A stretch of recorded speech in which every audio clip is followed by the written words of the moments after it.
sit down with whoever's in your business who should be semi-responsible for pricing, decide to set up a committee and a cadence, and just start talking about it more and more.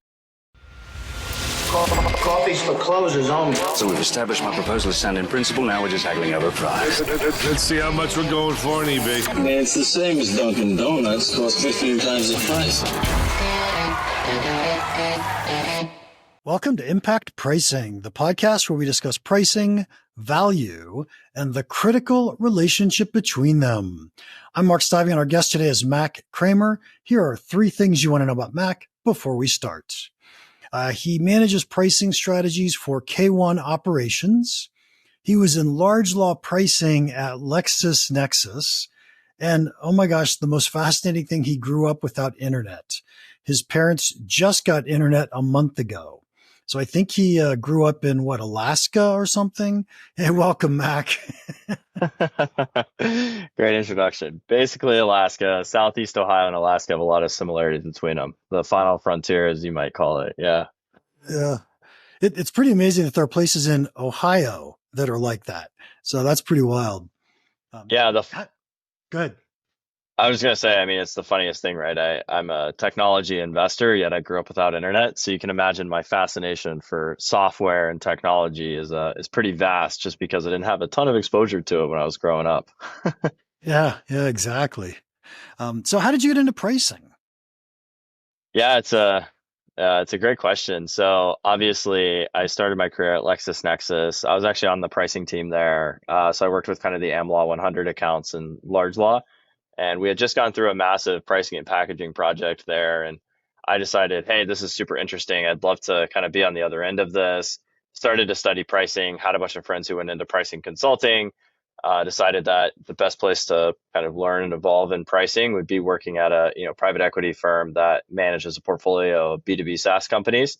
So I actually am an in-house kind of strategy consultant to some degree for software investors. So I work with a portfolio of 40 plus B2B software companies, and I help them with all their biggest strategic pricing questions. I got to tell you, that sounds fascinating to me. The only reason I wasn't a consultant growing up was because it seemed like it was too much work. Those guys work really, really hard.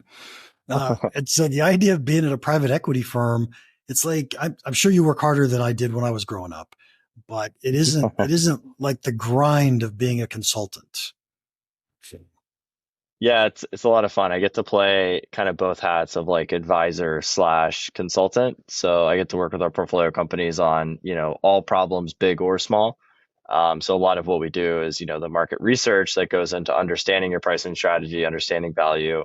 But what's a lot of fun about it is we invest across, several different verticals of B2B SaaS. So I get to talk to customers that might be HVACs or plumbers that are using software solutions, or I might get to talk to trash haulers that are using software solutions, or talk to sophisticated kind of financial services buyers as well. So it's a lot of fun because I get to have a lot of different types of conversations and solve a lot of different problems. But there's definitely no shortage of pricing work. Well, that's a great place to kick off a conversation today. You're out talking to your portfolio companies' customers, learning about value.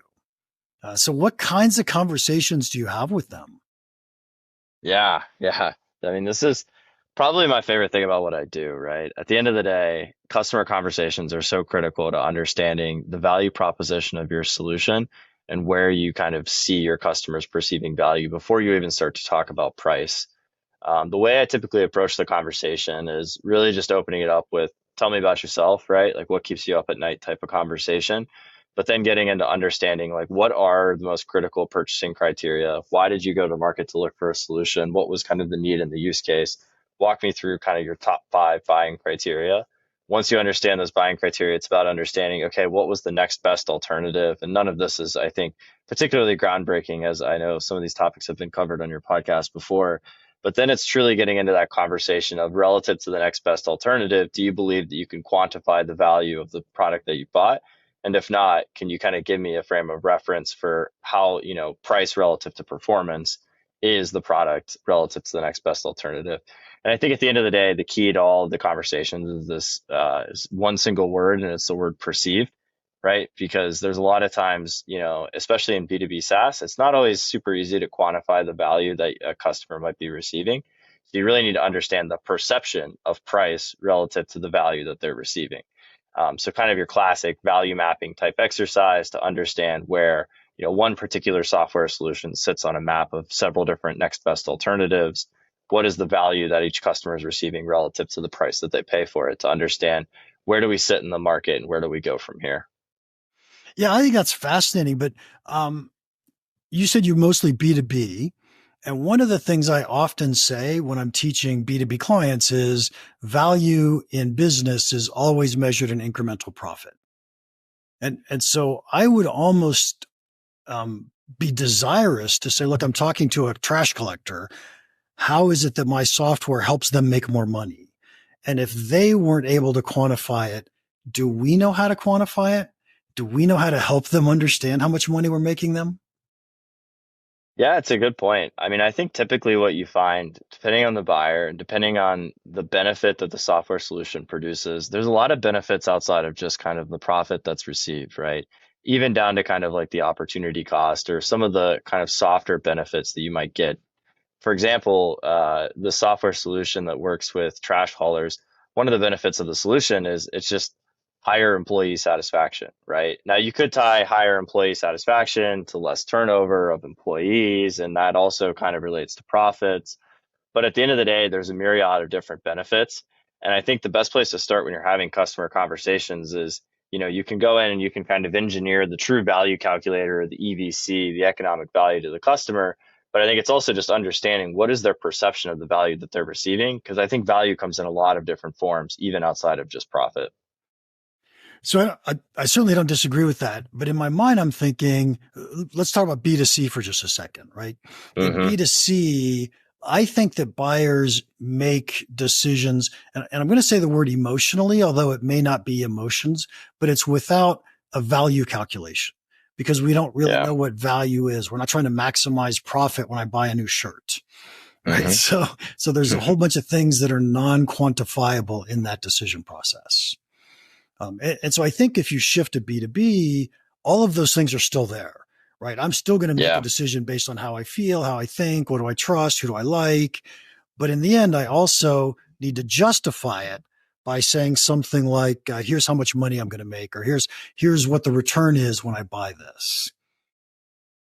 Yeah, absolutely. And I mean, honestly, Mark, I kind of think about this as, this sales is so critical. Like the sales experience is so critical when you're talking about B2B sales from that perspective of selling the value. I think that's totally right, right? To be able to sell the value of a solution in B2B, it has to be very kind of numbers driven.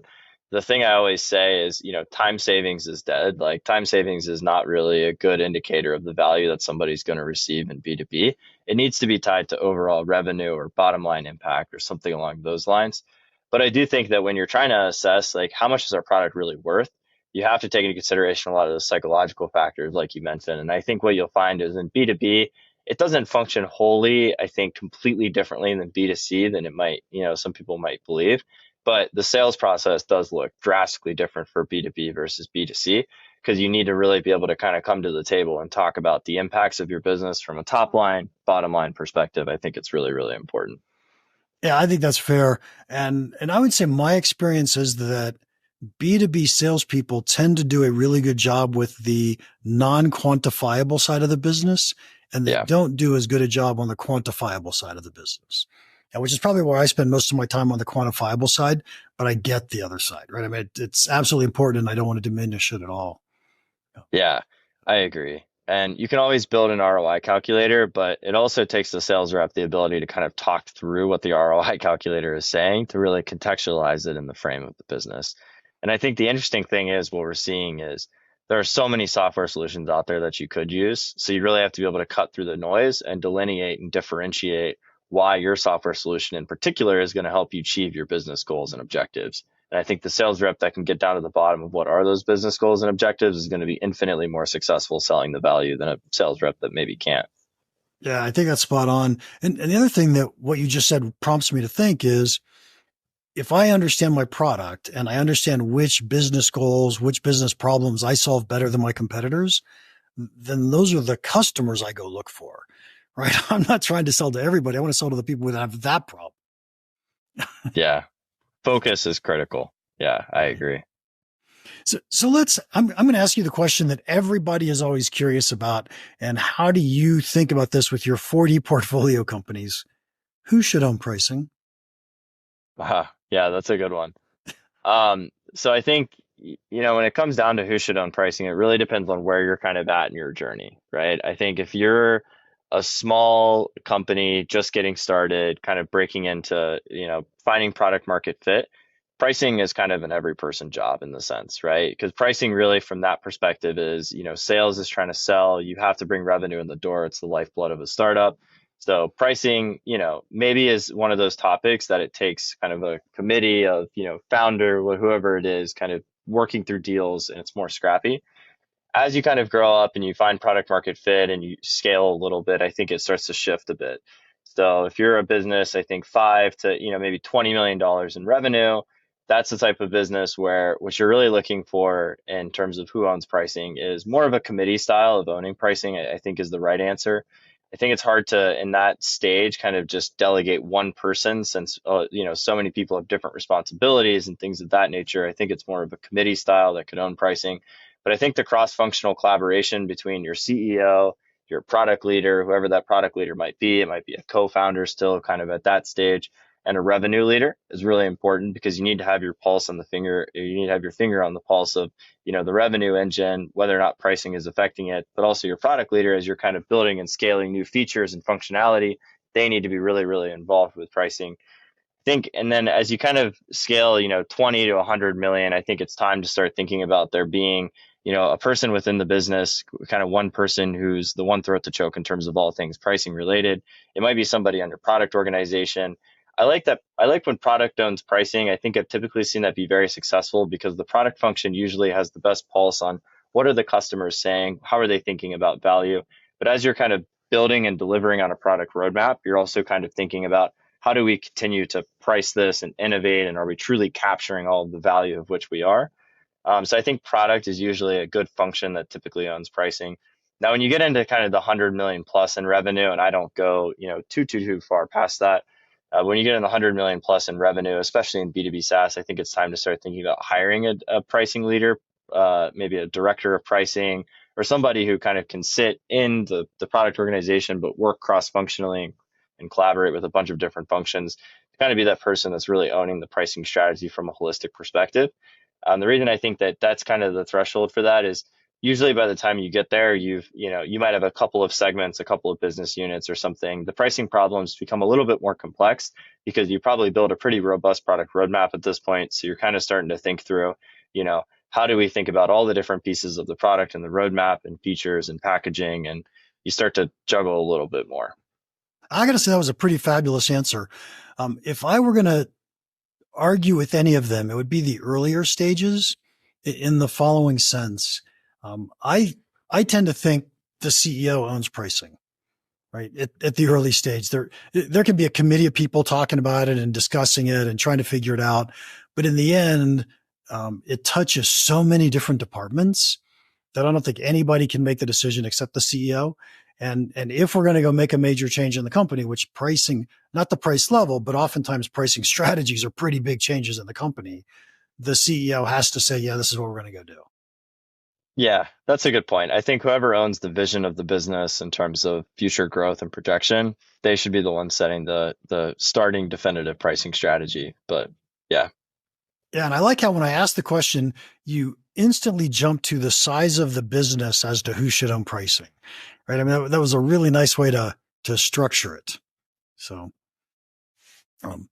what about, one of the things we had talked that you said you wanted to talk about was forecasting and budgeting for pricing activities.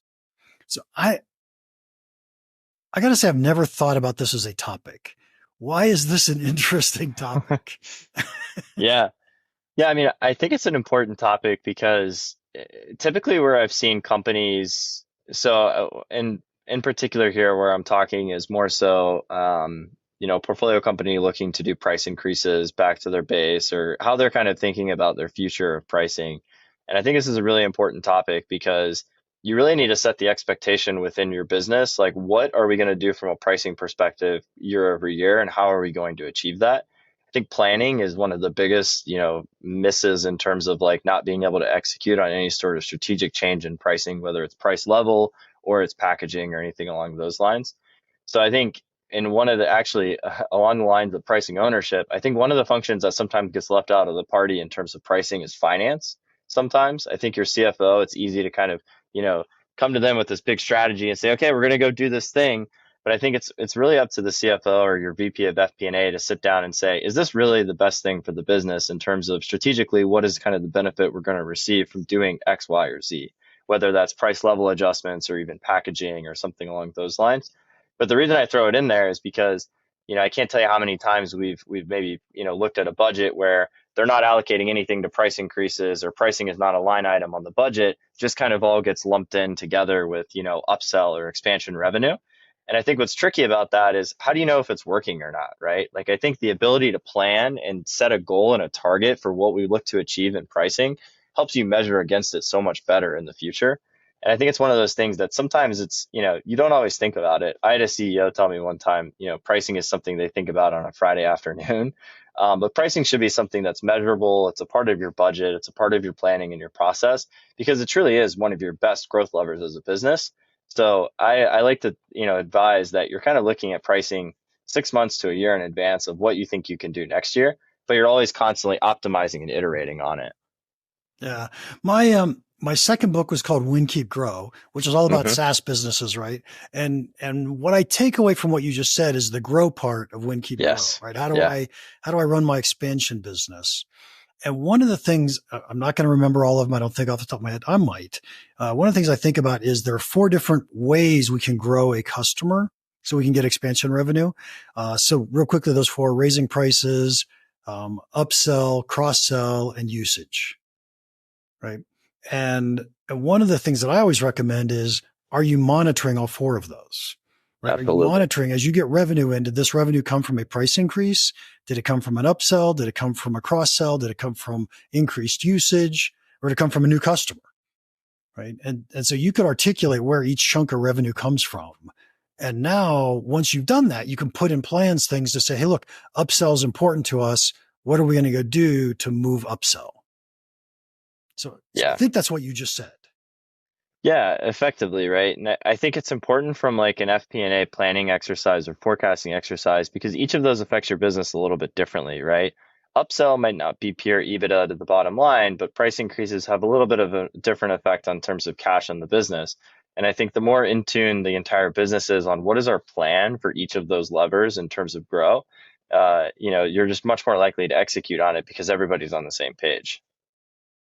Yeah. So when I first saw budgeting for pricing, I was like, well, I don't have to pay money for pricing because it's money coming in the door. I get it. Yeah. That's a good tagline. I mean, I'd love to ask you, Mark. I actually read the book Win, Keep, Grow, and I think it's a great book in terms of really understanding like the different levers you can pull as a business and how you should be thinking about value and kind of monetizing value. In terms of the grow category and the 4 camps that you just gave me, like, how do you think about the balance between the 4 of those? Like, how much should you be kind of thinking about price increase versus, upsell and expansion, or does it just depend? Well, certainly the answer to every question is it depends. Right. So the question becomes, what does it depend on? And I would say price increases, we should always have a steady state of price increases going, right? Constantly. When we're first launching a product, we're probably not raising prices quite yet. And all of those other grow, totally irrelevant to us, right? We've got to focus on how do we win new customers? How do we keep the customers we have? But once we start to build that customer base, now the question is, where does that expansion revenue come from? So first and foremost, I would like to see it come from usage, right? So usage says we picked the right pricing metric. And if we pick the right pricing metric and our customers are being successful and their business is growing, we're making more money, right? So that's just easy money without any work whatsoever. And then the other 2 that I think matter early on are, we should be thinking about how do we start doing price increases. We want to train our customers to expect price increases, and upsell is hard because we have to have crafted the product portfolio right so that we essentially have people in our good package and ready to go to our better package, or in our better package ready to go to our best package.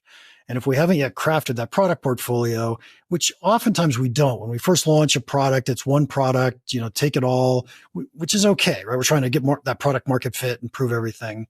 Now it's time to start figuring out how do we craft those packages so that we can really get the difference as our customers are getting more value from our product.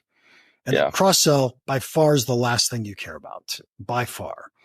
Right. That essentially says, hey, we're going to come out with a new product that our current customers would like. It's like, yeah, let's not worry about that yet. Let's worry about making them love what we have today. Yeah. Yeah. And I think there's been a big shift in B2B SaaS, just going back to the forecasting thing again around this concept of, net revenue retention, right? The concept of like, are we healthily growing our customers organically, even outside of new product development and things like that? Like, can we continue to get our customers so sticky that, they continue to buy more, or pay more, and essentially for the product because they're constantly getting more value from the product?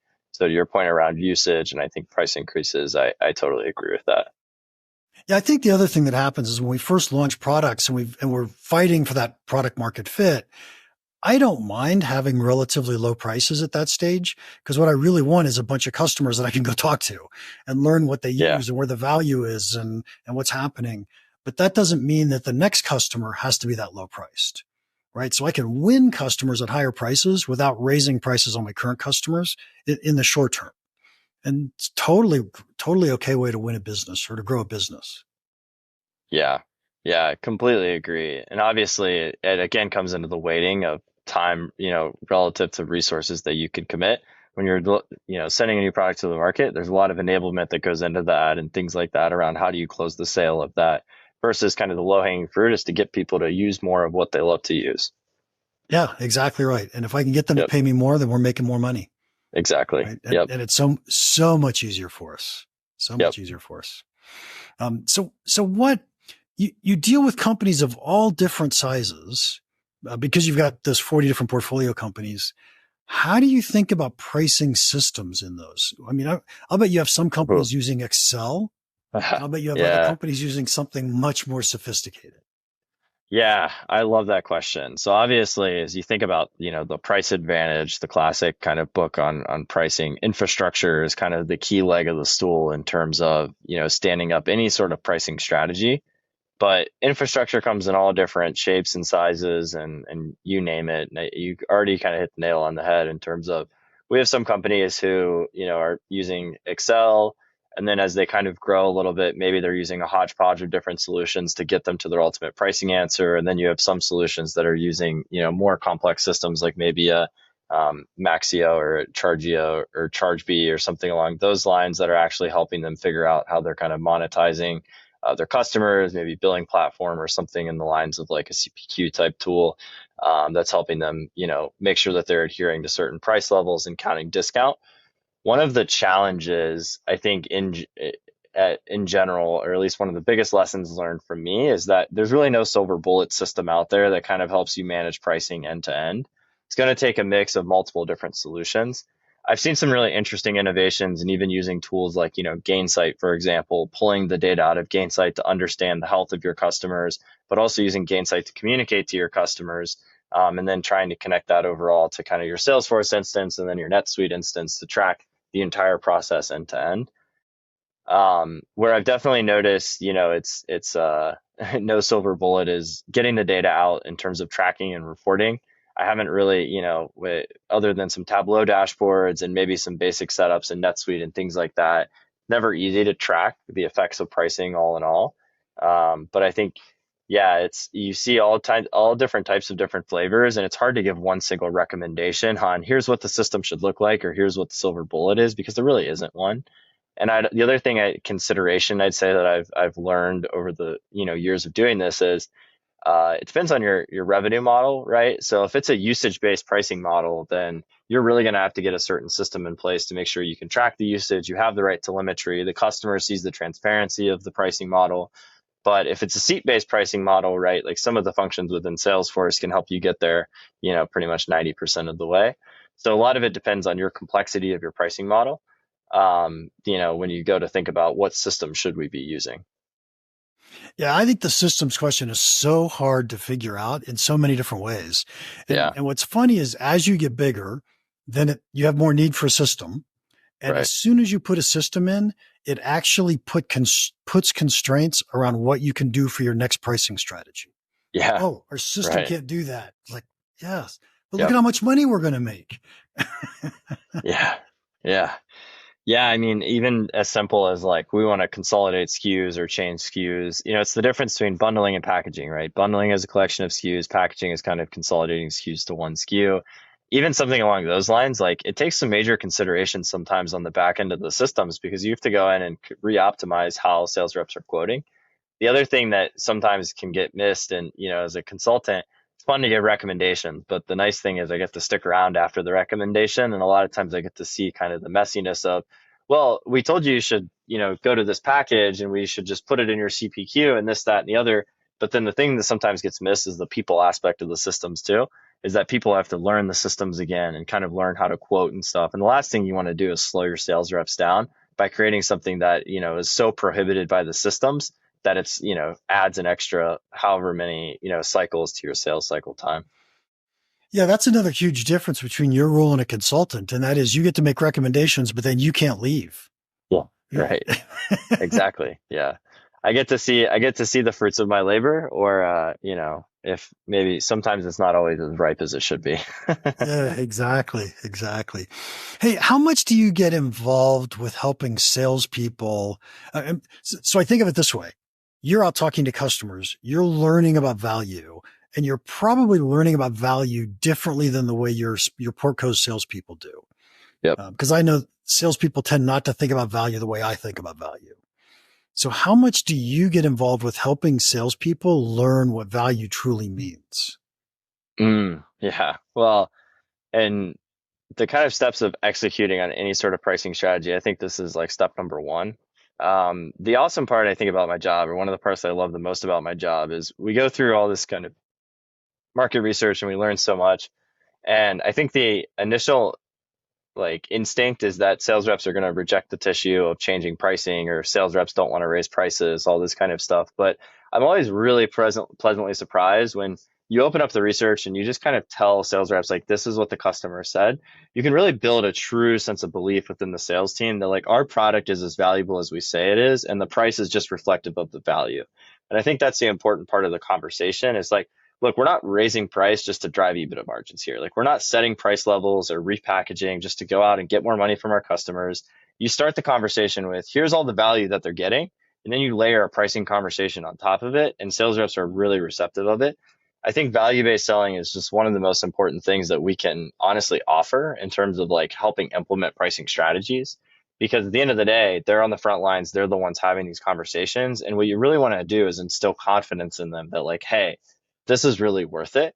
But it's also like the little tips and tricks along the way of like, when do I introduce pricing as a topic, right? Like, how do I communicate this to the customer, and how do I kind of think about this? And if you can collect all those little tidbits in the research of like how people want to be talked to in the sales process, how do you truly build a consultative sales program that's going to make them feel, trusted with the sales rep, that the price is truly reflective of the value that they're going to receive?